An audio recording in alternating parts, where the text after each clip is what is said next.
நல்ல தகப்பனே ஸ்தோத்திரம். கண்டிப்பாக ஸ்தோத்திரம். எங்களோடு பேசுங்கப்பா. இந்த வார்த்தை கேட்கின்ற ஒவ்வொருவருக்கும் ஆண்டவரே அது பிரயோஜனமாக இருக்க தேவனே நீர் உதவி செய்யும். எங்களை தாழ்த்துறோம் கர்த்தாவே. ஸ்தோத்திரம். நன்றி ஏசப்பா ராஜா. ஆசீர்வதிங்கப்பா. மக்கள் வாஞ்சையோடு காத்திருக்காங்கப்பா. நீங்கள் அவங்கள ஆசீர்வதிங்கப்பா. நன்றிப்பா. இயேசுவின் நாமத்தில் நல்ல பிதாவே, ஆமென். கர்த்தருக்கு ஸ்தோத்திரம். தேவன் உங்களை ஆசீர்வதிப்பார். இந்த நல்ல நாளில் உங்களுக்கு தலைப்பாக என்ன செய்தி எடுத்திருக்கேன் அப்படின்னா, சீக்கிரமாய் ஓடினார்கள். அருமையானவர்களே, சீக்கிரமாய் ஓடினார்கள் அப்படின்னா எதுக்கு போனாங்க அப்படின்னு அவங்களுக்கு சொல்கிறேன். அந்த சீக்கிரமாய் போய் அதுக்கு தலைப்பு வசனம் வந்து மத்தேயு 28வது அதிகாரம் 8வது வசனம். மத்தேயு 28:8. அவர்கள் பயத்தோடும் மகா சந்தோஷத்தோடும் கல்லறையை விட்டு சீக்கிரமாய் புறப்பட்டு அவருடைய சீசர்களுக்கு அறிவிக்க ஓடினார்கள். பயத்தோடும் மகா சந்தோஷத்தோடும். இப்போ தலைப்பு என்ன அப்படின்னா, சீக்கிரமாய் ஓடினார்கள் அப்படின்னு எழுதியிருக்க. என்ன, எங்கே ஓடினாங்க, எதுக்கு சீக்கிரமாய் போனாங்க? பயத்தோடு மகா சந்தோஷத்தோடு போனாங்க. எங்கே போனாங்க அப்படின்னா, மத்தேயு 28வது அதிகாரம் 6வது வசனத்தை உங்களுக்கு வாசிக்கிறேன். அவர் இங்கே இல்லை, தான் சொன்னபடியே உயிர்த்தெழுந்தார். கர்த்தரை வைத்த இடத்தை வந்து பாருங்கள். அவர் இங்கே இல்லை. யார்? அதுக்கு முன்னால் நீங்கள் பார்த்தீங்கன்னா, இயேசுவை வந்து சிலுவையில் அறைந்த பிறகு கல்லறையிலே அடக்கம் பண்ணிட்டாங்க. அடக்கம் பண்ணி வச்சுட்டு எல்லோரும் போயிட்டாங்க. ஆண்டவர் வந்து எப்போ உயிர் விட்டார்? சாயங்காலம் போல். அப்போ அடுத்த நாள் காலையில் வந்து 3வது நாள் காலையில் வந்து இந்த பெண்களாக வராங்க. அது 1வது வசனத்தில் இருக்குது. ஓய்வு நாள் முடிந்து வாரத்தின் 1ஆம் நாள் விடிந்து வருகையில் மகதலேனா மரியாளும் மற்ற மரியாளும் கல்லறையை பார்க்க வந்தார்கள். பெண்களாக வந்து கல்லறையை பார்க்காங்க. அவங்களால தாங்க முடியலை. இயேசு ஒரு நாள் முழுவதும் வாதைப்பட்டு அவரை இப்படியாக கொண்டு சிலுவையிலே அடக்கம் பண்ணி விட்டார். சிலுவையில் அவர் உயிர் விட்டு அவரை நம்ம அடக்கம் பண்ணிட்டு வந்தோம். காலையில் போய் பார்க்கலாம் அப்படின்ட்டு அவங்க பார்க்க வராங்க. பார்த்துக்கோங்க. அப்போ தான் பார்க்காங்க, தூதர்கள் அங்கே இருந்து சொல்கிறாங்க, அவர் இங்கே இல்லை, அவர் உயிர்த்தெழுந்தார். நீங்கள் சீக்கிரமாக போய் அவரோட சீடர்கள் இடத்துல நீங்கள் சொல்ல வேண்டும் அப்படின்னு சொல்லி இதை சொல்கிறத நம்ம பார்க்குறோம். நான் என்ன சொல்ல வரேன் அப்படின்னா, நாம் இயேசுவை அவர் இரட்சிக்கிறவர் என்பதை நாம் சீக்கிரமாய் ஓடி போய் அறிவிக்க வேண்டிய ஒரு காலத்தில் நம்ம இருக்கோம். அருமையானவர்களே, சுவிசேஷத்தை அறிவிக்க வேண்டும். இயேசு கிறிஸ்து இரட்சகர் என்று எல்லாருக்கும் சொல்ல வேண்டிய ஒரு காலகட்டத்தில் நம்ம இருக்கோம். இது மௌனமாக இருக்கக்கூடிய ஒரு காலம் இல்லை. இயேசுவே தேவன் என்று சொல்ல வேண்டும். அவர் உயிரோடு எழுந்தார் என்று சொல்ல வேண்டும். இது எப்படி சொல்கிறாங்க? நான் உங்களுக்கு வாசிக்கிறேன் பாருங்கள் இந்த வசனத்தை. 28வது அதிகாரம் 7வது வசனத்தில், சீக்கிரமாய் போய் அவர் மரித்தோரிலிருந்து எழுந்தார் என்று அவருடைய சீசர்களுக்கு சொல்லுங்கள். அவர் உங்களுக்கு முன்னே கலிலேயாவுக்கு போகிறார். அங்கே அவரை காண்பீர்கள். இதோ உங்களுக்கு சொன்னேன் என்றான். அதாவது சீக்கிரமாய் போய் அவர் மரித்தோரிலிருந்து எழுந்தார் என்று அவருடைய சீசர்களுக்கு சொல்லுங்கள். அல்லேலூயா, அல்லேலூயா. என்ன அப்படின்னா, இயேசு எந்திரிச்சிட்டார். அவரை சிலுவையில் அரைஞ்சாங்க, கொண்டாங்க. ஆனால் இப்போ அவர் உயிரோடு எந்திரிச்சிட்டாரு. நீங்கள் சீக்கிரமாய் போய் சொல்லுங்கள். ஏன்னா அவங்க தேடி அலைய வேண்டாம், கவலையோடு இருக்க வேண்டாம் அப்படின்ட்டு. அதே போல் தான் இன்றைக்கு உங்களுக்கு நான் கர்த்தருடைய வார்த்தையை சொல்கின்றேன். நீங்கள் ஏன் சோர்ந்து போய் இருக்கிறீங்க? ஏன் ஒரு அசம்பந்தமான நிலைமையில் நீங்கள் இருக்கீங்க? எதுக்கு நீங்கள் கவலையோடு நீங்கள் இருக்கணும்? எதுக்கு நீங்கள் பாரத்தோடு இருக்கணும்? எதுக்கு நீங்கள் பிரச்சனையோடு இருக்கணும்? ஏன் நீங்கள் வேதனையோடு இருக்கணும்? அவர் உயிர்த்தெழுந்தார். அவர் பாடுகளை இயேசு வென்று அவர் ஜெயித்ததுனால நம்முடைய பிரச்சனைக்கு ஒரு தீர்வு உண்டு, ஒரு முடிவு உண்டு. அருமையானவர்களே, இந்த காலத்தில் நம்ம இயேசுவை நீங்கள் அறிவித்து பாருங்கள், ஒரு பெரிய சந்தோஷம் இருக்கும். ஊழியம் செய்கிறதுல அப்படின்னா ஒரு சந்தோஷம். பார்த்துக்கோங்க, எவ்வளோதான் ஒரு நெருக்கம் உங்களுக்கு இருந்தாலும் நீங்கள் 4 பேர்கிட்ட போய் இயேசு உயிர்த்தெழுந்தார், அவர் திருப்பி வருவார், இப்போவும் நமக்கு அவர் உதவி செய்வார், அவர் ரொம்ப நல்லவர் அப்படின்னு நீங்கள் 4 பேர்கிட்ட சொல்லி பாருங்களேன். அது ஒரு மிகுந்த சந்தோஷத்தை கொடுக்கக்கூடியதாக இருக்கும். பார்த்துக்கோங்க. அதனால் இந்த அருமையான இந்த பெண்கள், இன்றைக்கி நான் இந்த பெண்கள் எப்படியாக அவர்கள் ஓடுகிறார்கள். ஏசப்பாவுக்கு 33.5 வயசு. ஆண்டவர் சாகும்போது செத்து அவர் உயிரோடு எழுந்தார். கல்லறைக்கு போனவங்க, இயேசுவோடு கூட வாழ்ந்தவங்க, அவங்க அம்மா அந்த மகதலேனா மரியாள், பாவியான ஸ்திரீ, எல்லாருமே இயேசுப்பா விட கூட ஏஜ் உள்ளவங்க தான். ஏன்னா அப்போ வந்து அவங்க வந்து பாவியான ஸ்திரியாக வந்து கழுவுறாங்களே, காலை கழுவுறாங்களே, அதனால அவங்கெல்லாம் இயேசுப்பாவுக்கு கண்டிப்பாக கூடின ஒரு ஏஜாக தான் இருக்கணும். அவ்வளோ பெரிய இப்போ இயேசுப்பாவுக்கு 33, குறைஞ்சது உங்களுக்கு 35-40 கிட்டக்க இருக்கணும்னு வச்சுக்கோங்களேன். இந்த வயதில் அந்த பெண்கள்லாம் என்ன செய்கிறாங்க, சீக்கிரமாய் ஓடினார்கள். எனக்கு இந்த வசனத்தை வாசிக்கும்போது ரொம்ப ஒரு ஆச்சரியமாக இருந்துச்சு. இப்போ யார் இப்படி ஓடி போக முடியும்? நீங்கள் ஓடுவீங்களா? நீங்கள் இயேசுவை பற்றி மற்றவங்ககிட்ட சொல்கிறதுக்கு நீங்கள் ஓடி போகிற கூட்டமா? இல்லைல்ல, ஓட முடியல உங்களுக்கு. அதனால் உங்களுடைய பாரங்கள் உங்களை அழுத்தி கொண்டே தான் இருக்கும். சந்தோஷம் எதில் அப்படின்னா ஊழியம் செய்கிறதுல, ஆண்டவரை பற்றி இயேசுவை பற்றி மற்றவங்களுக்கு சொல்கிறதுல இருக்கிற சந்தோஷம் நீங்கள் அனுபவித்து பார்த்தா தான் தெரியும். அதான் அந்த தூதர்களும் சொல்கிறாங்க, நீங்கள் சீக்கிரமாக போய் சொல்லுங்கள். ஏன்னா இப்போதைக்கு நம்முடைய இந்த காலகட்டத்தில் ஒரு அழிவின் பாதைக்கு நேராக தான் இந்த உலகம் போய்கொண்டு இருக்கிறது. எல்லாருக்கும் தெரிய தான் செய்யும். வீடியோ நம்ம பார்க்குறோம், யூடியூப்பில் பார்க்குறீங்க, எல்லாம் இது டிவியில் பார்க்குறீங்க. எல்லாமே உலகம் ஒரு கெட்டுப்போன ஒரு சூழ்நிலையில் தான் இருக்குது. முன்னால் யாரோ எங்கேயோ நடக்கிற காரியங்கள்லாம் இப்போ நமக்கு தெரியத்தக்கதாக அது நடந்து கொண்டு இருக்கின்றது. ஜெயிலில் அநேக கைதிகள் இருக்கின்றார்கள் என்கிறாங்க.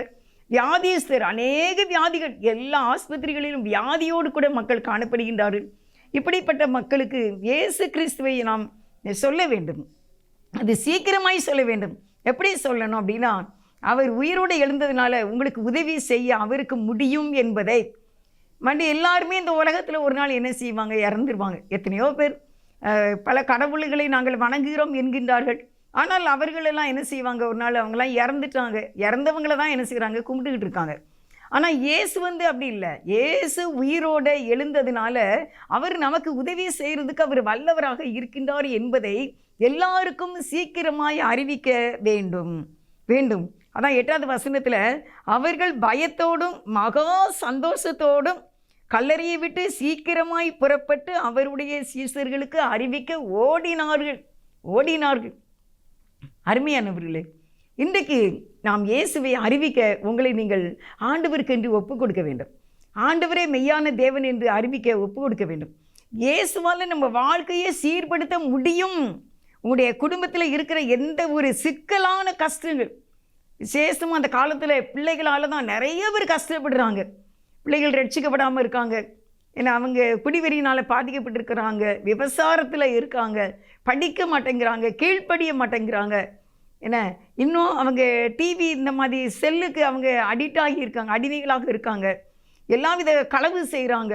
எல்லா விதமான தவறுகளையும் செய்யக்கூடிய நாட்களிலே பிள்ளைகள் இப்பொழுது காணப்படுகின்றதுனால பெற்றோர் அதிக கண்ணீரோடு கூட இருக்காங்க.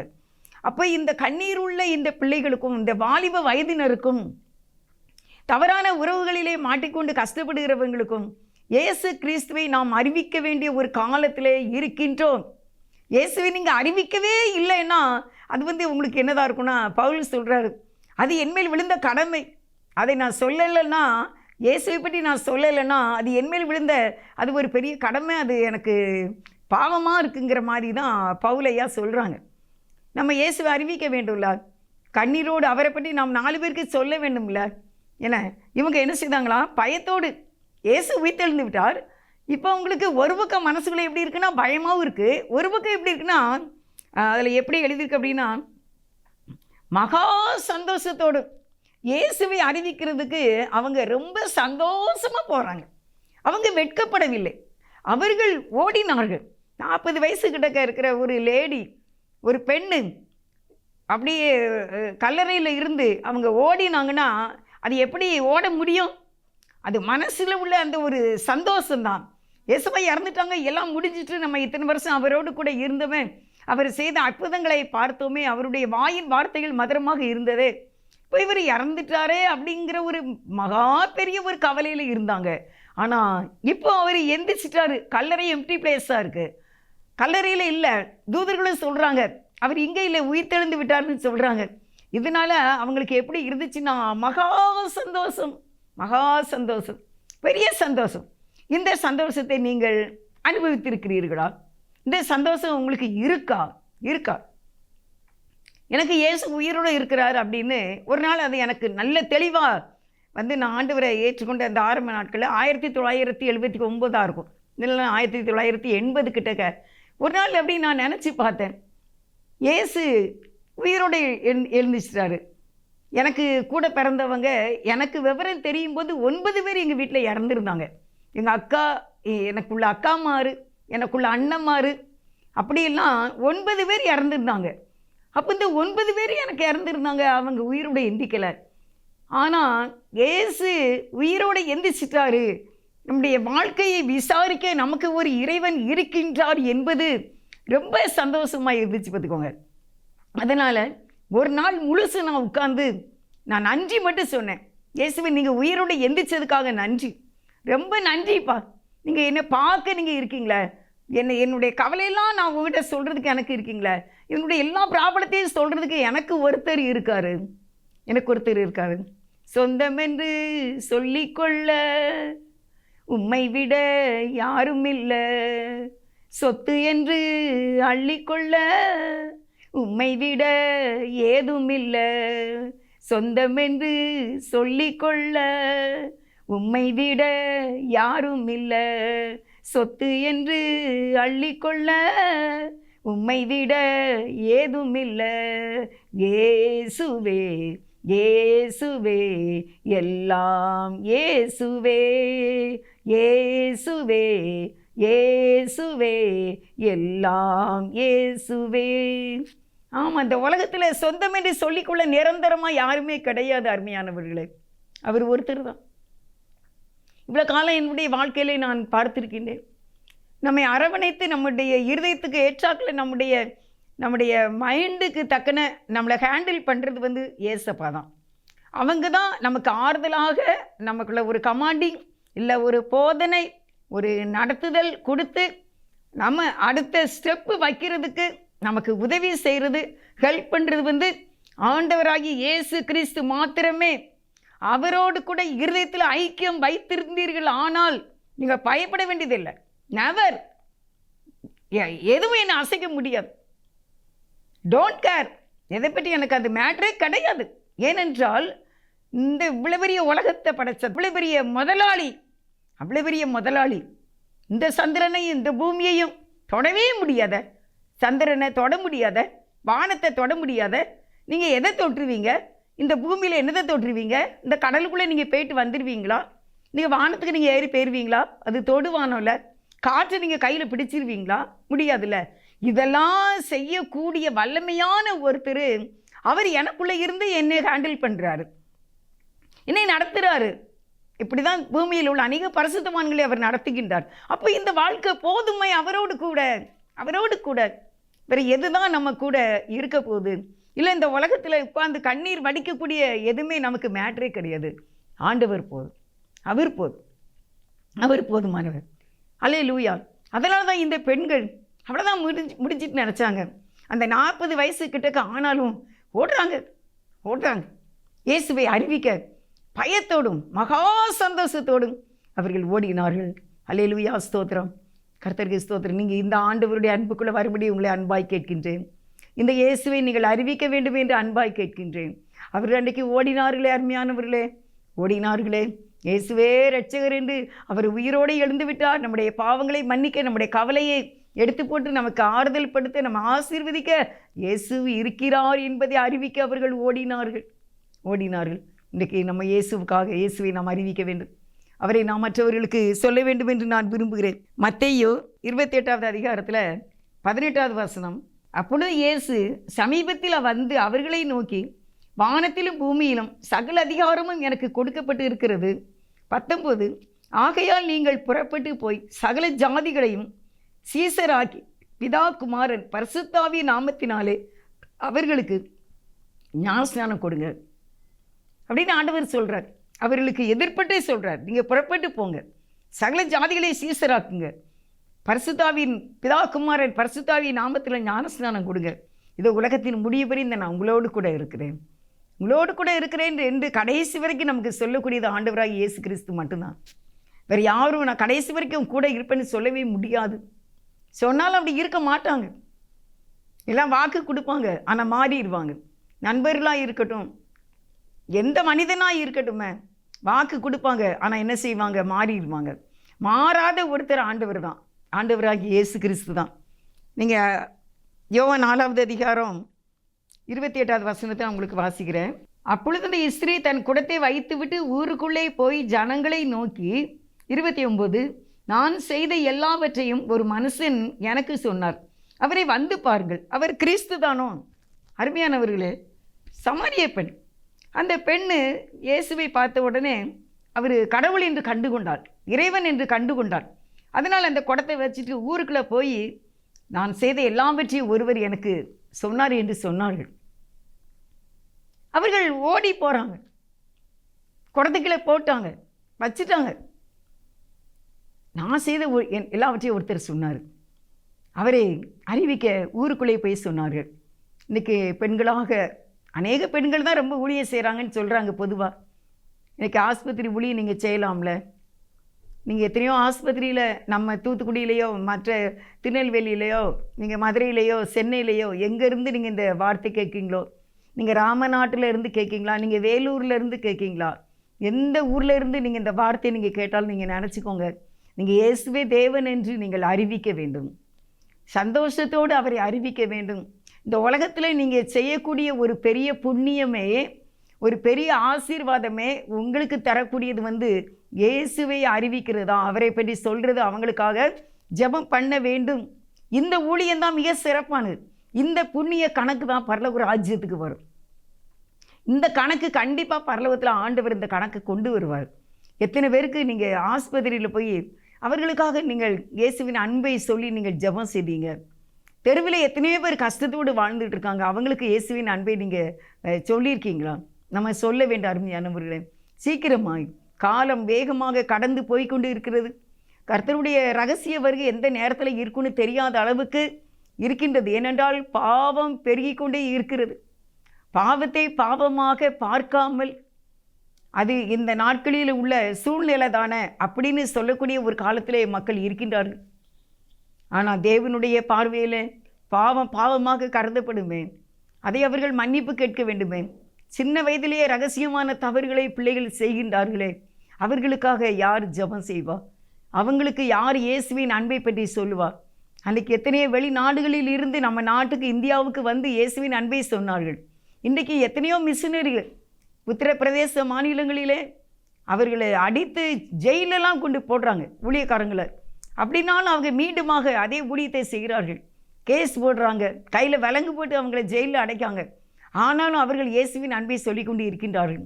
நாமும் சொல்ல வேண்டும். உங்களால் இயன்ற அளவுக்கு இயேசுவின் அன்பை நீங்கள் அறிவிக்க வேண்டும். அதில் நீங்கள் மௌனமாக இருக்கவே கூடாது என்று சொல்கிறேன்.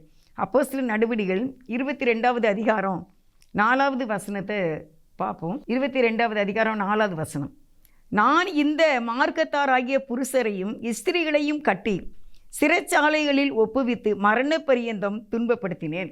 அருமையானவர்களே, இதில் நீங்கள் என்ன பார்க்குறீங்க அப்படின்னா, இந்த மார்க்கத்தாராகிய இந்த கிறிஸ்தவர்களாகிய புருஷரையும் ஸ்திரீகளையும் கட்டி சிறைச்சாலையில் ஒப்புவித்து மரண பரியந்தம் துன்பப்படுத்தினேன் அப்படின்னு சொல்கிறார். யார்? சவுல். அதுக்கப்புறம் ஒரு பவுலாக மாறுறார். சவுலாக இருக்கும்போது என்ன செய்தார்? இந்த மார்க்கத்தாராகிய பெண்களையும் ஆண்களையும் லேடிஸையும் கட்டி அவர் ஜெயிலிலே போட்டார். பெண்கள் அன்றைக்கு இயேசுவுக்காக ஜெயிலுக்கு போனாங்க. அவங்களை கட்டினார்கள். அவங்கள கட்டுறாங்க, கயிறை வச்சு கட்டுறாங்க பெண்களை. உங்களுக்கு தெரியுமா இது? இந்த வசனத்தை நீங்கள் என்னைக்காவது பார்த்துருக்கீங்களா? அன்றைக்கே பெண்கள் ஜெயிலுக்கு போனாங்கன்னு. இன்றைக்கி நீங்கள் ஜெயிலுக்கு இயேசுவுக்காக நீங்கள் போகிறதுக்கு ஆயத்தமாக இருக்கீங்களா? இருக்க முடியாதுல்ல. நம்ம வீட்டை நினைப்போம், நம்ம குடும்பத்தை நினைப்போம். இப்போவுமே உங்களால் ஊழியம் செய்ய முடியலை. எல்லாம் நல்ல கால சூழ்நிலைகள் இருக்கிறது. நம்முடைய இந்தியாவில் ஏறக்குறைய ஒரு திறந்த வாசல் இருக்கின்றது. இயேசு ஜீவிக்கிறார், பாவங்களை மன்னிப்பார். நம்ம பாவ கணக்கை அழிச்சு போட்டதுக்கு அவர் ஒருத்தரால் தான் முடியும். நமக்கு புண்ணிய கணக்கை சேர்க்கறது அவர் ஒருத்தரால் தான் முடியும். கடைசி வரைக்கும் நம்முடைய விண்ணப்பத்தை கேட்டு நமக்கு வெற்றியான வாழ்க்கையை சமாதானத்தை தருவதற்கு இயேசுவால் தான் முடியுங்கிறத திறந்த வாசல் உள்ள இந்த காலத்திலேயே நம்ம அறிவிக்கலைன்னா நீங்கள் எந்த காலத்தில் அறிவிப்பீங்க? இங்கே பரலோக ராஜ்யத்தில் ஏசப்பட போய் என்ன சொல்வீங்க? இந்த மக்கள் அழிந்து கொண்டு இருக்கின்றார்களே, இவர்கள் நரகத்துக்கு போய் விடுவார்களே. அந்த ஒன்று தான் ஆண்டவருக்காக ஊழியம்னு செய்யும்போது நான் ஃபஸ்ட்டு 1979 நான் ஒரு அக்காவுக்கு முதலாவது நான் இயேசுவை பற்றி சொன்னேன். அப்போ நான் அவங்களுக்கு எதனால் சொன்னேன் அப்படின்னா, அவங்க நரகத்துக்கு போயிடக்கூடாது அப்படின்னு தான். அவங்களும் ஏற்றுக்கொண்டாங்க. அவங்களுடைய குடும்பம் எல்லாருமே ஆண்டவரை ஏற்றுக்கொண்டாங்க. அவங்க பரலோக ராஜ்யத்துக்கு நியமிக்கப்பட்டவர்களாக இன்றைக்கு இருக்கிறார்கள். அதே தான், நரகத்துக்கு யாரும் போய்விடக்கூடாது. நரகம் நமக்காக உண்டாக்கப்படவில்லை. என்றைக்குனாலும் ஒரு நாள் நாம் தேவனையை சந்திக்க வேண்டும். நீங்கள் எதுக்கு இப்படி ஓடி போய் சொல்லணும்? அவங்க எதுக்கு அன்றைக்கி ஜெயிலுக்கு போனாங்க? பெண்கள், நான் எழுதுக்கேன், லேடிஸை கட்டி ஜெயிலில் கொண்டு போட்டாங்க. அவங்களுக்கு யார் வாய்தா எடுத்தா? அந்த எஃப்ஐஆர் கேஸ் போய் யார் அவங்களுக்கு ஃபெயில் ஆர்டர் வாங்கினா? யாருமே செய்யலை. அவங்க சந்தோஷமாக போனாங்க ஜெயிலுக்கு. எப்போ? இந்த 2000 வருஷத்தில் தான், தொடக்கத்தில் 1ஆம் நூற்றாண்டில் ஏசப்பா உயிரோடு எழுந்த பிறகு பெண்கள் ஜெயிலுக்கு போனாங்க. இன்றைக்கி நானும் நீங்களும் போகிறதுக்கு ஆயத்தமா ஜெயிலுக்கு? அங்கே கொசு கடிக்குமே, அங்கே இருட்டாக இருக்குமே, அங்கே நல்ல சாப்பாடு கிடையாது, ஒரு சின்ன அறையில் தானே படுத்துருக்கணும். நம்ம இப்போ யூஸ் பண்ணுற மாதிரி அங்கே ஏசி கிடையாதுல்ல, வெஸ்டர்ன் டாய்லெட் கிடையாதுல்ல, பெட்டு கிடையாதுல்ல, ஃபேன் கிடையாதுல்ல, எந்த விதமான தலையணை கிடையாதுல்ல, தரையில் தானே படுக்கணும். எந்த வசதி இருக்கும் ஜெயிலில்? எந்த வசதி இருக்கும்? ஆனால் இயேசுவுக்காக அன்றைக்கு அந்த பெண்கள் கட்டப்பட்டு அவர்கள் ஜெயிலுக்கு போனாங்க. சரியான உணவு இல்லை, அடிக்கப்பட்டு அவர்கள் காவலிலே வைக்கப்பட்டார்கள் என்று அப்போஸ்தலர் நடபடிகள் 22ஆவது அதிகாரம் 4வது வசனம். நான் இந்த மார்க்கத்தாராகிய புருஷரையும் ஸ்திரீகளையும் கட்டி சிறைச்சாலையில் ஒப்புவித்து மரண பரியந்தம் துன்பப்படுத்தினேன். எந்த பெண்கள் நீங்கள் இப்படி வாரீங்க? இப்போ நான் ஜெயிலுக்கு போகிறேன் இயேசுவுக்காக, நான் தைரியமாக இயேசுவை நான் அறிவிப்பேன், என்னை அடித்தா அடிக்கட்டும், ஜெயிலில் போட்டால் போடட்டும், என் மேலே கேஸ் போடட்டும் அப்படின்னு எந்த பெண்கள் நீங்கள் வருவீங்க? நீங்கள் இந்த நல்ல கால சூழ்நிலையிலேயே உங்களால் செய்ய முடியலையா? இயேசுவை பற்றி 4 பேருக்கு சொல்ல முடியலையா? அவங்களுக்காக போராடி ஜெபிக்க முடியாத பெண்களாக இருக்கின்றீர்கள். எங்களுக்கு என்ன தெரியும்? நாங்கள் அப்படிலாம் போய் பழக்கம் இல்லை, எங்களுக்கு என்ன சின்ன வயசு, என்ன நாங்கள் என்ன அப்படிலாம் படிக்கலை, அந்த தைரியம்லாம் எனக்கு கிடையாது அப்படின்னு நீங்கள் இப்போ சொல்லிக்கிட்டு இருக்கீங்க. ஆனால் ஆண்டவர்கிட்ட ஒரு நாள் நிற்கணும் இல்லை, எனக்காக நீ என்ன செய்தான்னு கேட்பாங்கள்ல. அத்தனை மக்கள் பாதாளத்தில் போய்கொண்டு இருக்காங்களா, அதை நினச்சி பாருங்கள். வேற ஒன்றையும் நீங்கள் நினைக்க வேண்டாம். ஒவ்வொரு நாளும் வேகமாக கடந்து போகுது. எனக்கு முன்னால் ஒரு பெரிய கிளாக் இருக்குது, அது ஓடாட்டாலும் நாளைக்கு காலையில் விடிஞ்சிரும் இல்லை, இந்த கடிகாரம் நின்றுட்டு வச்சுக்கோங்க. ஆனால் என்னுடைய டைம் முடிஞ்சிடும், என்னைய போங்க அப்படின்ட்டுருவாங்க. காலங்கள் ஓடிக்கொண்டே தான் இருக்கும்.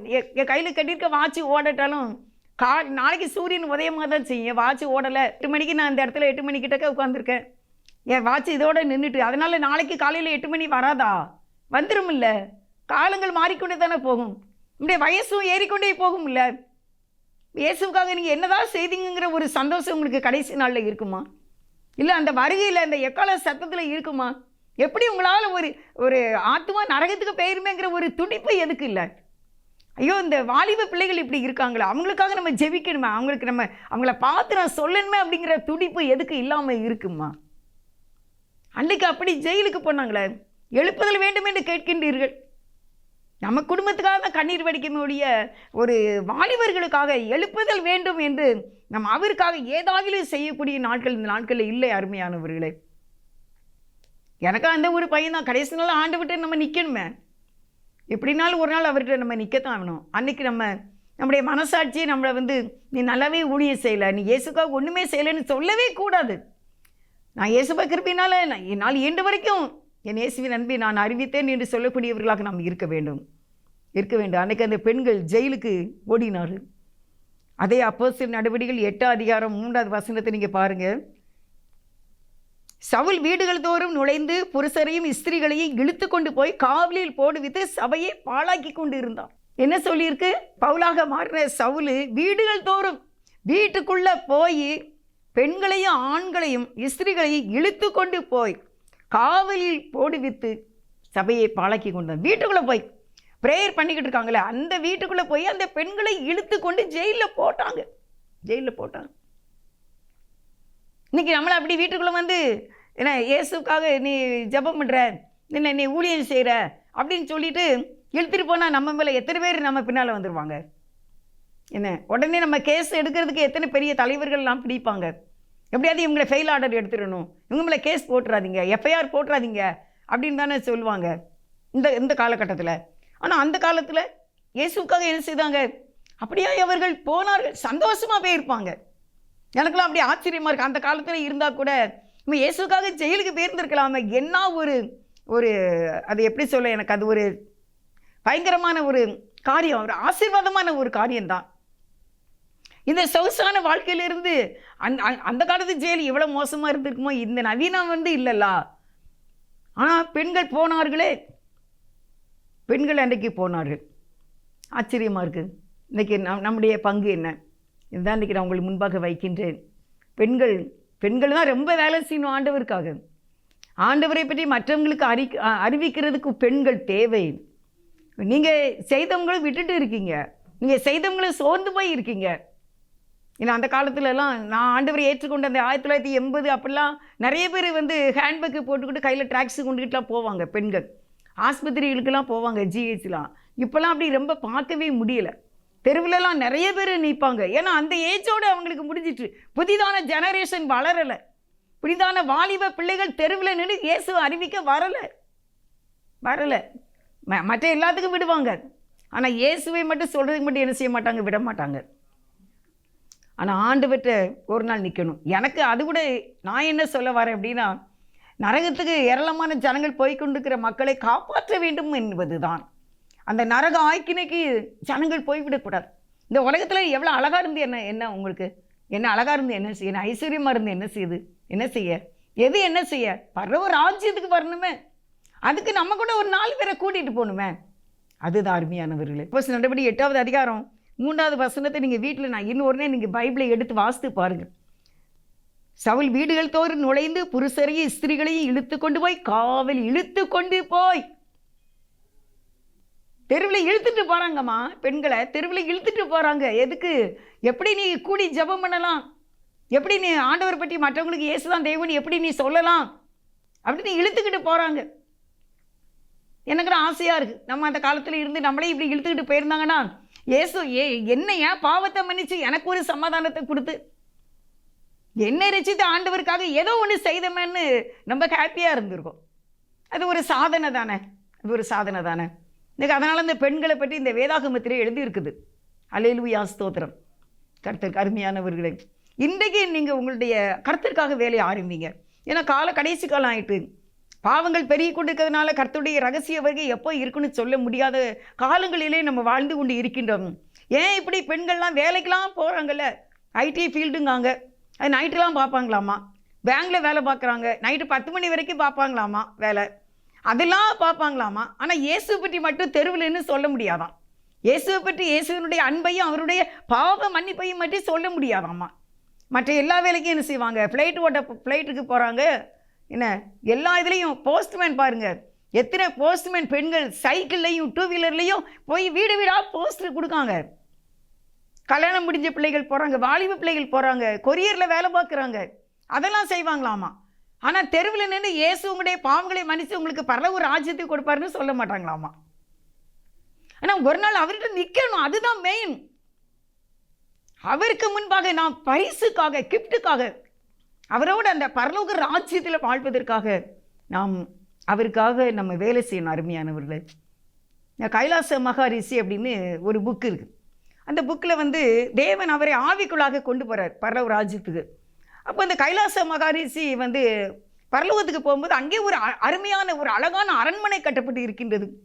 அப்போ ஆண்டவர்கிட்ட கேட்டாங்களாம், இந்த பரலோக ராஜ்யத்தில் இப்படியாக அழகாக கட்டப்பட்ட இந்த அரண்மனை யாருக்கு? அது பூமியில் பாவத்தில் கிடக்கிற மக்களுக்காக கண்ணீரோடு ஜெபித்து அவங்களுக்கு இயேசு கிறிஸ்துவின் சிலுவையின் அன்பை அறிவித்து பாவத்தில் நம்மளை தூக்கி எடுக்காங்கல்ல, அவங்களுக்கு கட்டப்பட்ட அரண்மனை, அவங்களுக்கு கட்டப்பட்ட பேலன்ஸ் தான் இது. ஒரு நாளைக்கு ஒரு நேரமாவது இப்படியாக பாவத்தில் கிடக்கிறவங்க, குடிக்கிறவங்க, அவங்களுக்காக ஜெபிக்கிறவர்களுக்கு அரண்மனை பேலன்ஸ் பரலோக ராஜ்யத்தில் கைவேலை இல்லாத கட்டப்பட்ட நித்திய வீடு நமக்கு இருக்கிறது. இயேசுவுக்காக ஏதாயிலும் செய்ய வேண்டிய அருமையானவர் என்று ஆண்டவர் நம்மை அழைக்கின்றார். அவருக்கு ஒப்பானவர் யாருமே இல்லை. அவர் நம்மை ஆசீர்வதிப்பார். உங்களுடைய எல்லா பிரச்சனையும் அவர் வழி நடத்துவார். அவர் நம்மை காத்துக்கொள்ள வல்லமையுள்ளவராக இருக்கின்றார். ஆவியானவரே, எனக்கு உதவி செய்யும். நானும் உங்களை பற்றி அறிவிக்கணும். நீங்கள் எனக்கு வேண்டும். நானும் உங்கள் அன்பை 4 பேருக்கு சொல்லணும்ப்பா. நான் பெண்ணு தான், ஆனால் நான் சொல்லணும் விரும்புகிறேன். அநேகரை பாவத்தில் என்று கணவனுக்காக நான் ஜெபிப்பேன், பிள்ளைகளுக்காக நான் மற்றவங்களை பார்க்கும்போது அவங்களுக்காக 4 வார்த்தை நான் சொல்லுவேன், என் இயேசுவின் அன்பை. அதுதான் கின்னஸ், அதுதான் சாதனையாக எழுதப்படும் என்று நீங்கள் ட்ரை பண்ணுங்க, முயற்சி செய்யுங்க, இயேசுவை அறிவிங்க. அவர்கள் சீக்கிரமாய் ஓடினார்கள். நீங்கள் இந்த செய்தி கேட்டு முடித்த உடனே நீங்கள் கிளம்புங்க, இயேசு கிறிஸ்துவின் அன்பை அறிவிக்க. தெருவில், கடையில், ஜவுளி கடையில், நீங்கள் எங்கே போகிறீங்க, நகை கடைக்கு எங்கே போனால் இயேசுவின் அன்பை, அவருடைய இரட்சிப்பை, பரலோக ராஜ்யத்தை குறித்து ஆசீர்வாதத்தையும் நரகத்துக்கு போகக்கூடாது என்பதையும் நீங்கள் அறிவிக்க வேண்டும் என்று இயேசு கிறிஸ்து நாமத்தினால் உங்களை அன்பாய் கேட்டுக்கொள்கின்றேன். ஜீவ தண்ணீரே ஆவியானவரே, வற்றாத நதியாக வாரும் போதகரே. ஜீவ தண்ணீரே ஆவியானவரே, வற்றாத நதியாக வாரும் போதகரே. வாருமையா போதகரே, வாருமையா போதகரே. வற்றாத ஜீவ நதியாக, வற்றாத ஜீவ நதியாக. ஜீவ தண்ணீரே ஆவியானவரே, வற்றாத நதியாக வாரும் போதகரே. போகும் இடமெல்லாம் ஆரோக்கியமே, பாயும் இடமெல்லாம் பரிசுத்தமே. போகும் இடமெல்லாம் ஆரோக்கியமே, பாயும் இடமெல்லாம் பரிசுத்தமே. சேரும் இடமெல்லாம் ஆறுதலே, சேரும் இடமெல்லாம் ஆறுதலே. செல்லும் இடமெல்லாம் செழிப்புதானே, செல்லும் இடமெல்லாம் செழிப்புதானே. ஜீவ தண்ணீரே ஆவியானவரே, வற்றாத நதியாக வாரும் போதகரே. ஜீவ தண்ணீரே ஆவியானவரே, வற்றாத நதியாக வாரும் போதகரே. நாம் செல்லுமிடமெல்லாம் ஆரோக்கியம் உண்டாகும், நீங்கள் செல்லுமிடமெல்லாம் சுகம் உண்டாகும், நீங்கள் செல்லுமிடமெல்லாம் ரட்சிப்பு உண்டாகும். கர்த்தராகிய ஆண்டவரே, மே துதிக்கிறேன், மே ஸ்தோத்திரிக்கிறப்பா. பெண்களாக நாங்களும் உமக்காக உம்முடைய ரட்சிப்பை அறிவிக்க நாங்கள் சீக்கிரமாய் ஓடி உம்முடைய அன்பை அறிவிக்க வேண்டும். இந்த உலகத்தினுடைய கவலைகளிலும் கண்ணீர்களிலும் நாங்கள் விழுந்து ஜீவ தண்ணீராகிய உம்மை விட்டுவிடாதபடிக்கு ஆண்டவரே எங்கள் மேலான எண்ணங்களை தந்து எங்களை வழி நடத்துங்க. நாங்களும் சீக்கிரமாய் ஓடி போய் உம்மை அறிவிக்க எங்களுக்கு உதவி செய்ய வேண்டும் என்று, எல்லாரையும் ஆசீர்வதிக்க வேண்டும் என்று இயேசுவின் நாமத்தில் வேண்டிக் கொள்கிறேன், ஜீவனுள்ள நல்ல பிதாவே. ஆமேன். ஆமேன். God bless you.